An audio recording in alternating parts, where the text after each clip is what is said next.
महासंघ की ओर से हम सभी लोग यहाँ पर उपस्थित हुए हैं। हमारे प्रदेश अध्यक्ष श्री गौरव वर्मा जी और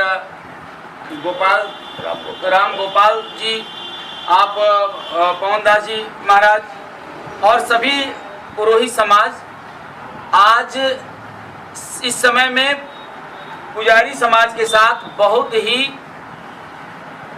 उपेक्षा हो रहा, उनका दुर्व्यवहार हो रहा है और उनके हितों का ध्यान नहीं दिया जा रहा है। पीछे कोरोना काल में सभी मंदिर बंद रहे, पुजारियों का कोई भी ध्यान सरकार की तरफ से सरकार का ध्यान नहीं गया और आए दिन ब्राह्मणों का, पुजारियों का हत्या हो रहा है।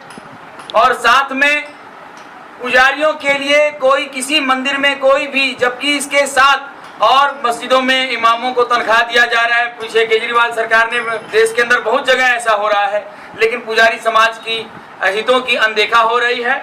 इस पर हमारे सर्वतोभद्र पुजारी पुरोहित महासंघ की ओर से कि महंत के लोगों की हत्या पर, संतों की हत्या पर, ब्राह्मणों की हत्या पर सरकार सख्त कानून लाए, मंदिरों की पंजीकरण हो और मंदिर के पुजारियों का मासिक वेतन तय करे उत्तर प्रदेश सरकार।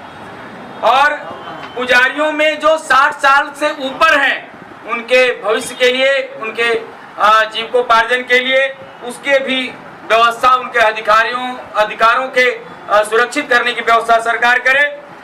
और संगठन के द्वारा गुरुकुल बनाया जाएगा, शस्त्र और शास्त्र संस्कृति का ज्ञान दिया जाएगा।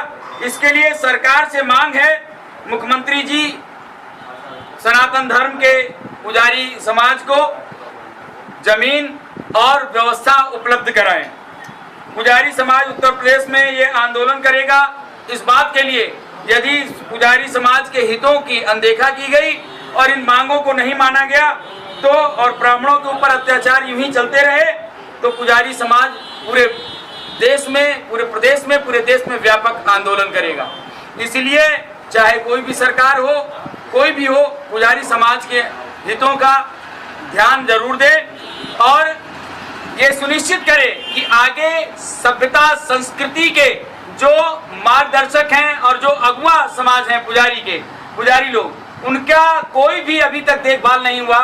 जबकि हम सभी सरकारों में बहुत विशेष योगदान दिए हैं, लेकिन अभी तक किसी ने हमारे हितों की रक्षा नहीं की। इसलिए अब सरकार को चाहिए कि अब इस पर ध्यान दें। अगर नहीं देते हैं तो पूरा का पूरा पुजारी समाज बहुत विशेष आंदोलन करेगा, जन जन तक, हर जिले में, पूरे प्रदेश में, पूरे देश में आंदोलन होगा। हमारे गौरव वर्मा जी प्रदेश जो अध्यक्ष हैं, आगे कुछ 2 वचन। कलाकार की हत्या हो जाती है तो उस पर सब संज्ञान में लेते हैं, लेकिन संतों की हत्या हो जाती है, पुजारियों के हितों की उपेक्षा होती है, तो उस पर कोई ध्यान नहीं दिया जाता। क्या पुजारी लोग जो हिंदू धर्म, सनातन धर्म के संस्कृति के वाहक हैं, जो संस्कृति को आने वाली पीढ़ी को प्रदान करते हैं और जो भगवान की पूजा, भक्ति और सारा ज्ञान उसको संजोकर और उसका संवर्धन करते हैं, अगर उनके हितों की रक्षा नहीं कर पा रहा है समाज, ये सरकार, तो किस आधार पर हम आने वाले भविष्य को हम सुरक्षित देख पाएंगे। इसलिए पालघर में संतों की हत्या हो जाती है, एटा में, पूरे उत्तर प्रदेश में कितने जगह हत्याएं हो रही हैं। किसी भी मंदिर में पुजारी, आज लोगों की श्रद्धा, लोग मंदिर तक पहुंच नहीं पा रहे हैं और जो पहुंचना चाह रहे हैं उनको भी रोक दिया जा रहा है। लेकिन कोई भी ये नहीं सरकार सोचता कि पुजारी किस प्रकार से उनका परिवार चलेगा, उनका पेट चलेगा, उनका भोजन, उनकी व्यवस्था कैसे होगी। तो इसलिए अब सरकार को चेतना पड़ेगा और ये समझना पड़ेगा और पुजारी समाज के हितों की, संत समाज के हितों की रक्षा करनी होगी कि संतों का किस प्रकार से उनका संवर्धन हो, किस प्रकार से उनका सहायता किया जाए और उनके खर्चों का निर्वहन के लिए उनका वेतन का सरकार ध्यान दे और उन्हें, संतों को, पुजारियों को वेतन सुनिश्चित करे प्रतिमाह वेतन के लिए। और जो 60 वर्ष से ऊपर पुजारी हैं उनके भी बारे में सोचे कि उनका किस प्रकार से रक्षण होगा, क्योंकि उन्होंने समाज के लिए कार्य किया है, सनातन धर्म के लिए कार्य किया है, हिंदू संस्कृति के लिए कार्य किया है। तो हमें भी उनका सहयोग और उनके हितों की रक्षा करनी होगी, इस पर ध्यान देगा। और यदि सरकार इस पर ध्यान नहीं देती है तो फिर पूरे प्रदेश में आंदोलन किया जाएगा। हमारे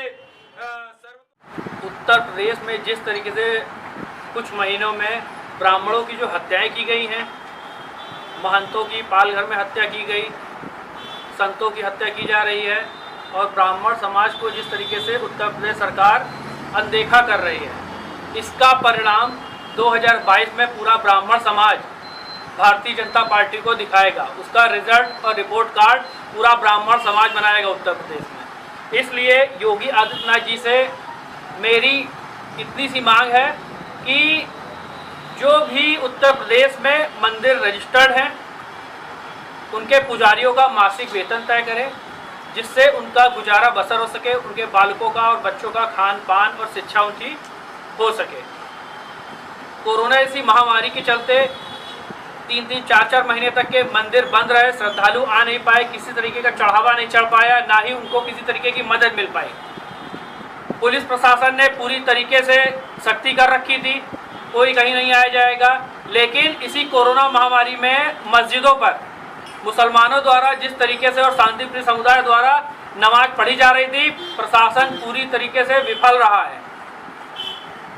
मैं सिर्फ इतनी ही आज प्रेस कॉन्फ्रेंस के द्वारा और पत्रकार भाइयों द्वारा मांग करूंगा कि पुजारियों को किसी भी तरीके से भारतीय जनता पार्टी और हमारे मुख्यमंत्री योगी आदित्यनाथ जी अनदेखा ना करें, नहीं तो इसका परिणाम भारतीय जनता पार्टी को पूर्ण रूप से भोगना पड़ेगा। क्या इस संदर्भ में आपका संगठन ज्ञापन वगैरह भी देगा?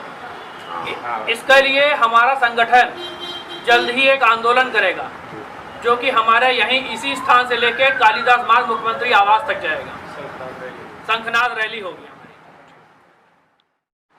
जिस प्रकार पुजारियों का निरादर किया है, मंदिर सारे 2.5 महीने बंद रहे, पुजारियों का कोई हाल चाल पूछने वाला नहीं था और शासन इतना सख्त था कि अपने घर से पुजारी मजबूर होता था, आरती पूजा मंदिरों में नहीं कर सका। ऐसी परिस्थितियों में यदि पुजारी कहीं आया गया, उसका चालान भी काट दिया गया।